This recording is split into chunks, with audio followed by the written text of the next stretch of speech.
friends, scholars and UGC-NET aspirants. Welcome to Miracle English Language and Literature Institute. I'm Professor Abha Sharma, and today I'm going to talk about the forthcoming UGC-NET exam in November 2017. So many of you must have already started the preparation and you must be in the midway of it, because you cannot say that you are complete with it. You have already done everything. The course being so large, so the course keeps extending while you try to finish it up. And those who have not started yet, they can start from this moment onwards. But then do not speculate too much from this exam and the result. Do not anticipate your results already.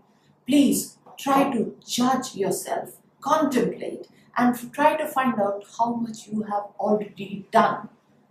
Your master's percentages are sometimes very misleading because the syllabuses are hackneyed, the teaching methods are old, and people just do whatever they are doing from so many years. They do not try to step out of the box and read something new. The postmodern studies, the literary theories are not covered in many of the syllabuses. So you need to put hard work, that is, a lot of reading inside it, then only you can do. Sometimes people, they want that the exams should be cracked in few months' time. And when you ask them about their prior knowledge, you will find that they have not even read sufficient books in text. By reading the notes, by doing the jugaad thing, you cannot crack this exam. If you think you can, by doing the superficial study, you are trying to insult this exam, which is of national level. You know, this exam can be rated as in the same cadre as IAS or other big exams, because this syllabus also requires you to know everything under the sky. You cannot prepare it by leaving some important topics and some taking up the topics which are usually asked, because unless you don't have a strong base, you don't have a deep sense and driving passion, how can you study? How can you have that kind of atmosphere which will make you know more and more, which will enhance your knowledge and thus prepare you for this exam? Self-evaluation is must. Just see how much in the previous years you have read. Read, that is in the deep sense, not from those passbooks or guidebooks, no. From the real text, I mean, you should know the chronology of all the poets. Try to gain as much as knowledge you can in order to crack this exam. Do not be in a hurry. Don't say that you don't have enough time. We all have 24 hours with us. All the greatest scientists, all the great writers, Shakespeare, Milton, they all had the equal amount of hours in a day. But they did great things. That means they had that driving passion in them. So for the students who are in a hurry, who join the NET preparation while doing the masters or even bachelors, I would like to tell them that please concentrate on the present course which you are studying. Do not hurry for NET. NET is not that exam which can be prepared before the bachelors or the masters. You have to study with patience. You have to enjoy the lines, the poems, novels, dramas. You have to go inside. Your spirit should enjoy while reading literature. Our motto is read literature in its true spirit. Then you will be a good teacher, a lecturer. You cannot do it in a day or two or even in a month.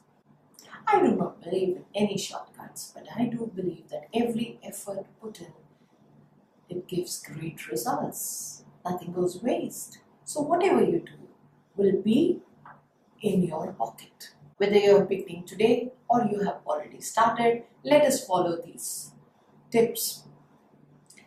First of all, start with the history, the royal history and the periodical history. You should know all the kings and queens who ruled during the main periods of English literature. You can start from Henry VIII, Mary I, Elizabeth I, and then James I, Charles I, Charles II, and then James II, William of Orange, and others. So you should know they belong to the different dynasties. Queen Elizabeth II, Hanovers, James I, Stuarts, Elizabeth I, Tudors, and that way you should all the dynasties should be on your tips. Then begin with the periodical history. You should know the chronology of all the periods, like Old English, that is Anglo-Saxon, and then Middle English. And then comes the Renaissance period, which is mainly occupied by the Elizabeth. In totality, Elizabethan period has got three parts, when the rulers were Elizabeth I, James I, and Charles I. James I is often called as Jacobean and Charles I called as the Caroline period. And then you have that Puritan period, and you can put Milton in that also. And then comes the New Classics. The first part of New Classics is Restoration, which begins with Dryden. And then the Augustan period, where you have two major poets called Pope and Swift. And then Age of Sensibility, represented by Dr. Johnson.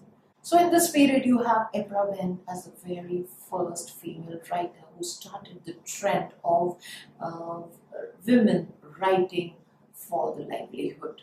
So other middle class women got the inspiration and they started writing too.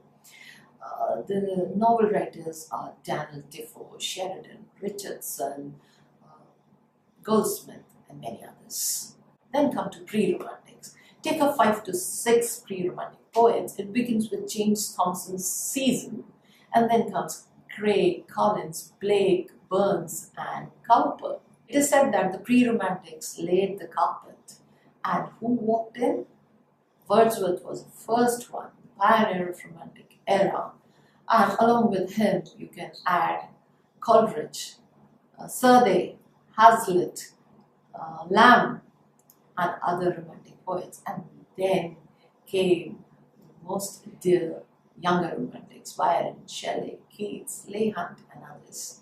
Of course, you can add up with Jane Austen, Mary Shelley also. After pre-romantics and romantics came the Victorians, and we start this era with Alfred Lord Tennyson.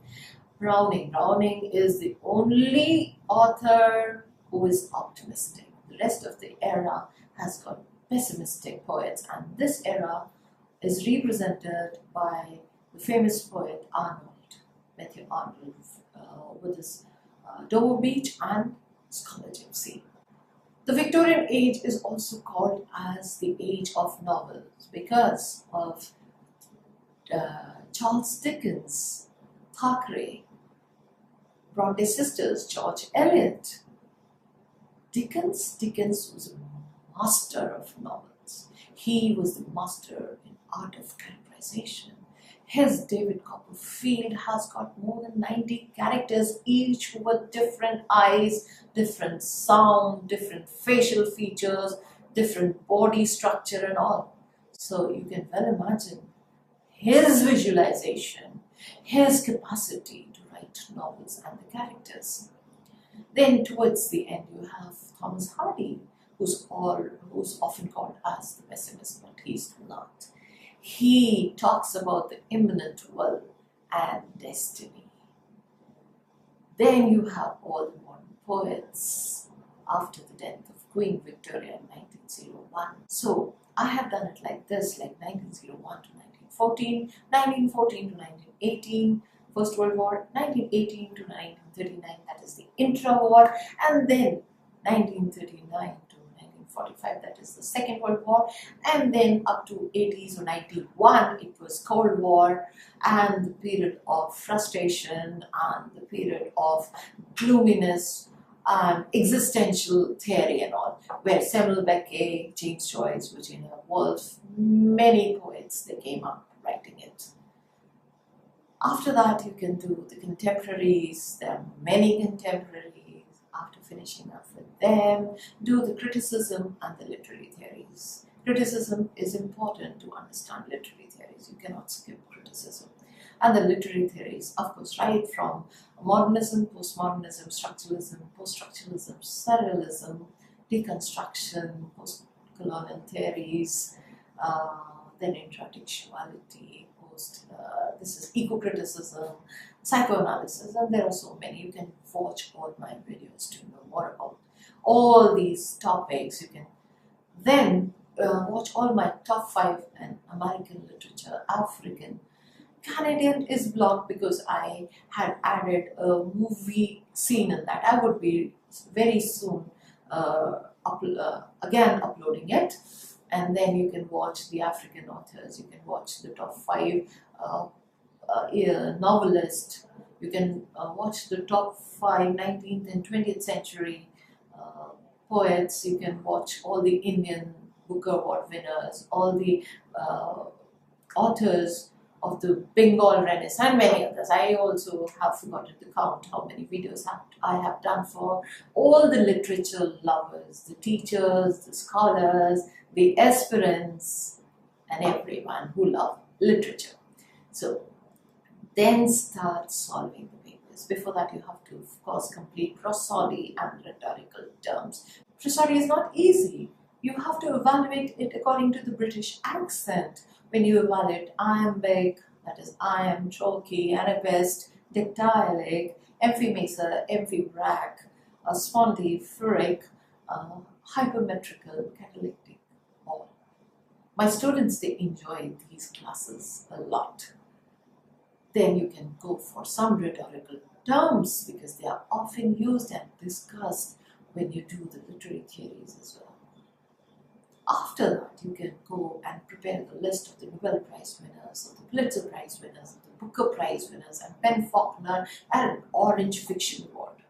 After that, you can go for the previous year's papers, and still you would find that there are some questions which you have never heard before. So go for more post-modern studies and learn from them, and this way you will be prepared for your forthcoming exam in November or later, whenever it is held.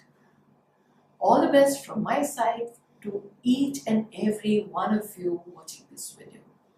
I wish good luck to all the teachers teaching there. They should also teach in harmony without criticizing anyone.